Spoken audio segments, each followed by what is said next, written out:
एक ऐसी दर्दनाक कहानी जो पूरे देशवासियों को भावुक कर रही है।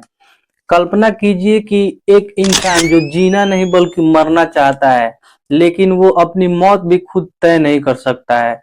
हम आज बात करेंगे हरीश राणा की इच्छा मृत्यु की, वो दर्दनाक कहानी जो आज पूरे देशवासियों को भावुक कर रही है। सबको माफ करते हुए और सबसे माफी मांगते हुए उठ जाओ, ठीक है। तो चलिए देखते हैं आगे। सबसे पहले हम देखेंगे कि हरीश राणा कौन थे तथा उनके बारे में इतनी चर्चा क्यों हो रही है। तो हरीश राणा जो थे एक साधारण व्यक्तित्व के इंसान थे, स्टूडेंट थे वो। लेकिन 2013 में बिल्डिंग से गिरने के बाद उनके मस्तिष्क में गंभीर चोटें लगी। तब से लेके अब तक वो कोमा में थे। तो हरीश राणा जो है वो 2013 से बिल्डिंग से गिरने के बाद जो परसिस्टेंट वेजिटेटिव स्टेट में थे। इसमें जो इस स्टेट में जो इंसान है ना बोल सकता है, ना सुन सकता है, ना चल सकता है, वो एक जगह पे एक बेड पे पड़ा रहता है। तब से लेके 2013 से लेके ये 2026 है, तब से लेके अब तक हरीश राणा एक बेड पे अकेले, मतलब दुनिया से अलग होके एक बेड पे पड़े हुए थे। कोई भी माता पिता यह नहीं चाहता है कि उसके सामने उसका बेटा जो है वो तड़पे। तो इसी को देखते हुए आज से कम लगभग 2024 में हरीश राणा के माता पिता जो है वो सुप्रीम कोर्ट का दरवाजा खटखटाते हैं और सुप्रीम कोर्ट में जाके अपने बेटे हरीश राणा के लिए इच्छा मृत्यु की मांग करते हैं कि मतलब उसको जो है वो सम्मानजनक मृत्यु पाने का अधिकार दिया जाए। तो चलिए देखते हैं। तो हरीश राणा के माता पिता जो है वो 2024 में सुप्रीम कोर्ट गए और वहां जो है उन्होंने सम्मान या गरिमा के साथ मरने का अधिकार हरीश राणा के लिए मांगा। तो 11 मार्च 2026 जो बीता है पिछले हफ्ते, तो सुप्रीम कोर्ट ने एक ऐतिहासिक फैसला सुनाते हुए हरीश राणा को पोसेसिव यूथेनेसिया की मंजूरी दी है कानूनी शर्तों के साथ। तो चलिए देखते हैं। तो ये जो एक्टिव यूथेनेसिया होता है, तो इसमें जो इंसान को है जहर दे के मारा जाता है, जो भारत में पूर्ण रूप से गैर कानूनी है। लेकिन सुप्रीम कोर्ट ने ऐतिहासिक फैसला सुनाया और पोसेसिव यूथेनेसिया को मंजूरी दी है हरीश राणा के माता पिता को, इच्छा मृत्यु कानूनी शर्तों के साथ। तो चलिए हम छोटे से वीडियो में जानते हैं कि एक्टिव यूथेनेसिया और पोसेसिव यूथेनेसिया क्या होती है।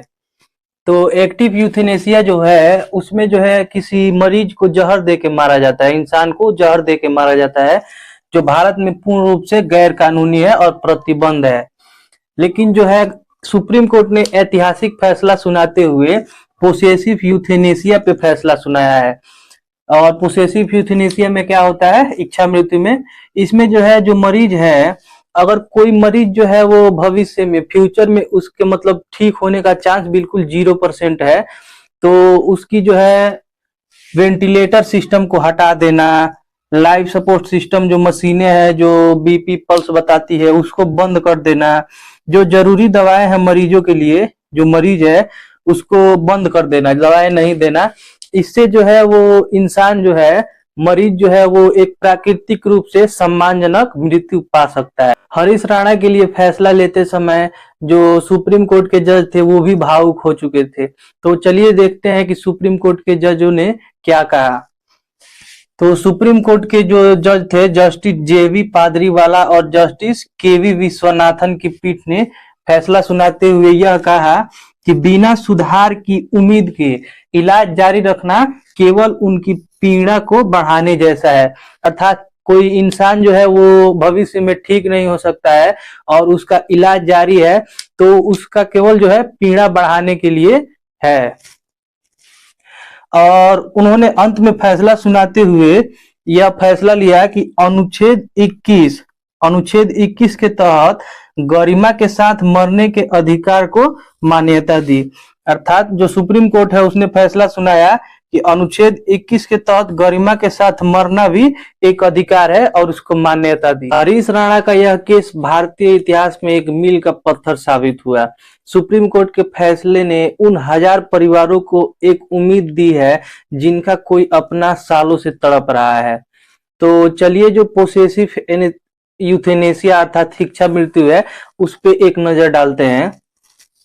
तो एक जजमेंट आया था, जजमेंट मतलब जो एक केस था, कॉमन कॉज बनाम यूनियन ऑफ इंडिया केस 2018 में।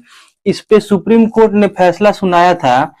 सुप्रीम कोर्ट ने मतलब इसमें कहा था कि पोसेसिव यूथेनेसिया अर्थात इच्छा मृत्यु को कुछ शर्तों के साथ अनुमति दी जाती है। मतलब जो है पोसेसिव यूथेनेसिया अर्थात इच्छा मृत्यु जो है 2018 में सुप्रीम कोर्ट ने कहा था कि कुछ कानूनी शर्तों के साथ इसकी अनुमति दी जाएगी। तो यही था हरीश राणा के बारे में। हरीश राणा का जो 13 वर्षों से एक बिस्तर पे अलग, दुनिया से अलग रह रहे हरीश राणा के लिए पूरे देशवासियों की तरफ से और मेरे तरफ से एक अंतिम विदाई।